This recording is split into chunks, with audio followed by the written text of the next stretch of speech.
Hello, welcome to Road Bike Culture. I'm your guest, Amy, Tech Manager at Mike's Bikes in San Francisco.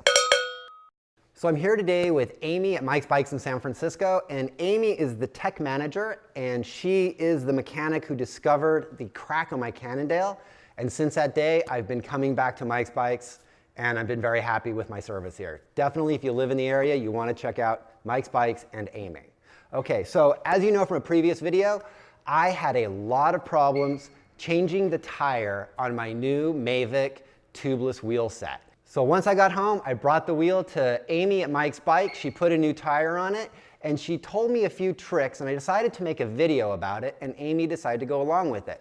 So before we get into how do we change a tire on a tubeless wheel set, who is this wheel set good for? All right, I think Road Tubeless is a great option for a lot of riders. It doesn't work for everyone, but I think it's best for people who, if you ride frequently, tubeless likes to be ridden. So if you ride, at least, if you're only riding once a month, probably not the best option for you. But if you're out there, a couple times a week, it's a great option. Some benefits: you can run lower tire pressure.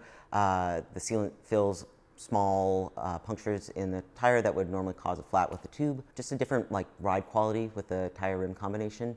And it's lighter, and I think it's great. So one thing I've noticed about having tubeless tires is my bike is carbon fiber, my fork is carbon fiber, everything's carbon fiber. I live in Northern California where we have a lot of potholes, cracks, and just sort of rough roads. And I noticed the ride quality got a lot better once I got tubeless. You can run lower tire pressure without having to worry about getting a pinch flat. And one of the benefits of lower tire pressure is you just have more contact, better contact with the road.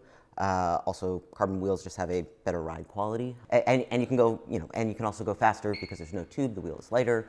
I think it's a great option. Awesome. I did buy my wheel set here at Mike's Bikes, and they've just taken care of me ever since. So let's talk about what should we bring on the road with us, because I got a friend who doesn't bring a tube anymore with his tubeless. That is a very daring friend. Most small punctures, the sealant will seal up. I still like to ride with an inner tube, a pump, a CO2 cartridge, along with a few other nifty goodies. Should we show you? First thing you want to do, there is sealant in the wheel, so put a towel, some newspaper, something down so you don't wreck your nice rug.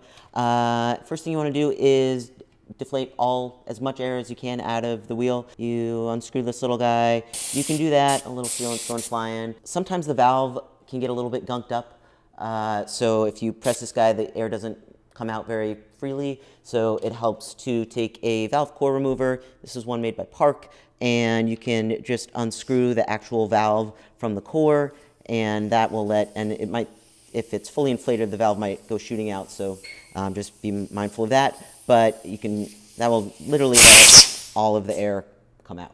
And then once you've done that, the goal now here is to remove the tire from the rim, which on a tubeless setup, it's a much tighter fit with the bead of the tire on either the hook or edge of the rim. So in order to get it off, you are literally, what I do is I take my thumbs and I push, basically you want to push the bead of the rim off the edge of the tire there. So this one came kind of easy, but if you can either squeeze it or push with your thumbs to just kind of get it off.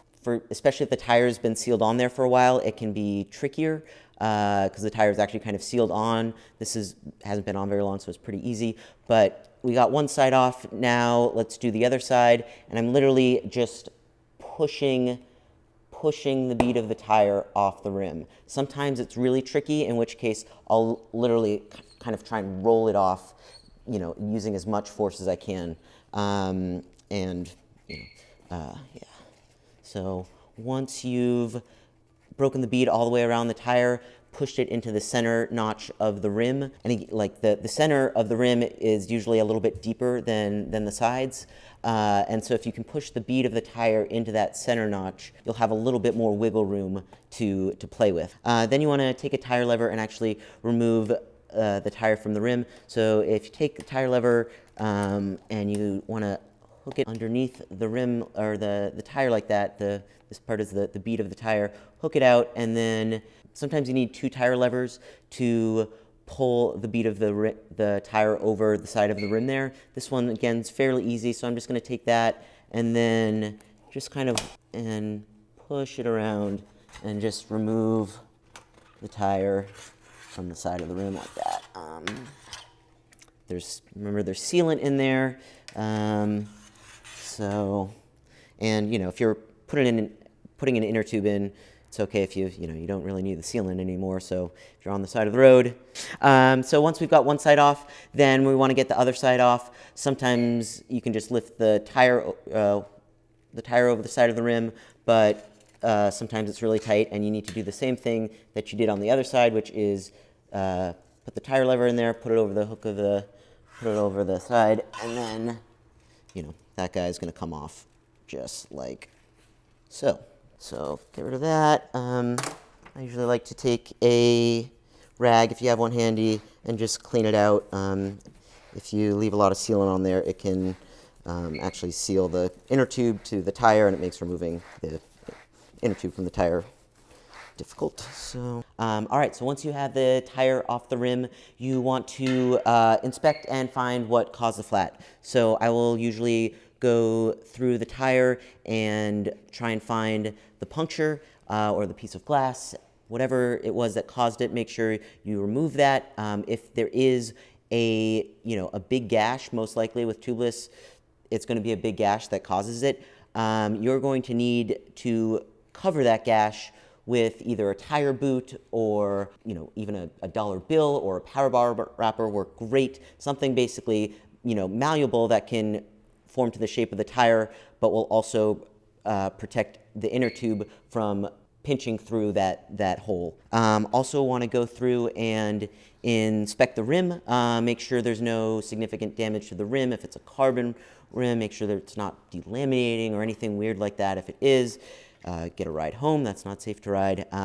But assuming the rim's fine, then you want to double check the rim strip as well. Make sure there's no tears or punctures in the rim strip that would also cause a flat that would pinch the inner tube. If you do find say like a hole in the rim strip that covers the spoke head, I always ride with a little bit of Gorilla Glue tape just in case something like that happens. Make sure that stick that on there. It's not a long-term solution, but hopefully it'll get you home. So once rim strip, tire are all in good shape, then you want to get your inner tube because you're just trying to get home. I usually like to put a little air in the inner tube first just to give it some shape. And then you want to obviously line your valve up with the logo because you don't want to be, because that's pro. And usually I'll just kind of get the inner tube in the tire just to give it some shape. So you got your valve lined up with your logo. You've got the direction, the tire in the right direction. You want to remove the tubeless valve from the rim. So there's usually a lock nut that actually secures the valve, in the rim. So if you unscrew that, just like a normal lock nut, and then you remove the tubeless valve from the rim. Make sure you hold on to those and bring it into a shop if you when you get the wheel set up tubeless again. But for now, we're going to put the valve in through the hole. So got the valve in there, and now we want to get the tire back on the rim. Usually helps to start with just getting one side on there. You want to avoid using tire levers. It's really easy to pinch the inner tube or the bead of the tire over the side of the rim there. So if that guy just kind of pushes in, and then you want to do the same thing with the other side. It's usually a good idea to let some air out again because you don't really need the shape anymore, and any air in that inner tube usually makes it difficult to get it to seat. So literally just kind of push that bead of the tire into the rim, kind of work your way around, and it's usually the last few inches that are going to give you the most trouble. Like it's going to get really, really tight. And so a trick here, the center groove of the tire is deeper than the sides of the edges. So go around and kind of, I usually just sort of squeeze the tire to make sure that it's all set in that inside channel groove, and that'll give you a little bit more room to work with on these last few inches. Sometimes I think it helps to kind of put the last part that you need at the top and push on the bottom. Again, you're trying to get as much slack in the rest of the tire. You know, this last little bit, and honestly, it's just practice. I've done a lot of these, so it might look a little bit easier for me, but in this last bit, and sometimes it's just really tricky. Sometimes I'll literally, like, you know, try and roll it over with two hands, and sometimes you got to get like angry and think of just, you know, and just muscle it over that last little bit. You want to go around and just double check and make sure that the inner tube isn't going to get pinched by the tire. So I'll usually start with the valve, and I usually just push it to make sure that that part opposite of the valve is inside the rim. That's all good. And then literally just kind of go around and make sure I don't see the inner tube poking out, because that's going to cause a very loud puncture. That's all seated and looks good. And then you're also, don't be alarmed, you're going to hear some popping usually. That's the bead of the tire seating onto the side of the rim there. So, you know, say this is the tire pressure you ride at, spin your wheel and make sure it's fully seated. This one is, but if you spin it and you see a high, you know, basically a hop, don't worry, that's, well, it can be your rim, but it can also be the bead of your tire that's not seated. So, you know, if you find that spot, sometimes you can add more pressure to get it pop out, but you want to obviously make sure not to put too much pressure. You know, especially carbon rims, most of them have a rating of how much pressure they can handle. So sometimes adding a little more air pressure within spec helps. Sometimes if this is the low spot, you can literally just push on it and get it to pop out. But so you've done that, close that, put it back on your wheel, bike, continue your ride. You made that look really easy. 5 guys on the road could not do it so smooth. I assume it comes from a lot of practice. I've been working in bike shops for a long time. I've probably done hundreds, thousands of flat tires, so it is a little bit easier for me, but what I would recommend people is practice. That's what I tell all my customers, whether it's tubeless or tubed.